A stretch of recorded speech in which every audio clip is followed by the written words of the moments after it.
Welcome back. Sioux City City Council meets tomorrow. A big topic of discussion, the wastewater treatment plant.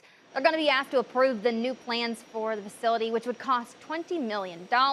This work is on the high-strength waste receiving part of the facility, covered by state revolving funds and ARPA fund, also known as American Rescue Act funds. Now, to hear more about the plans, the public is invited to a public hearing happening October 14th. After being deferred a week, Sioux City City Council is once again also being asked to rezone a section of land in the Leeds neighborhood from general commercial to general industrial, with Knife River interested in moving in. Knife River hopes to use this land as a ready mix plant, irrigation stone stockpile, and equipment parking area. Residents say they worry about the noise and dust should the company build a new operation there. Now, Mayor Bob Scott says it should be in a different zone.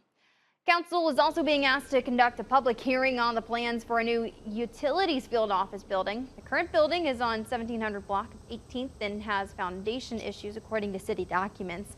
Now, the new building, which is estimated to cost over $10 million, would be located at 18th and Steuben. Field services include city streets, underground utilities, and park maintenance.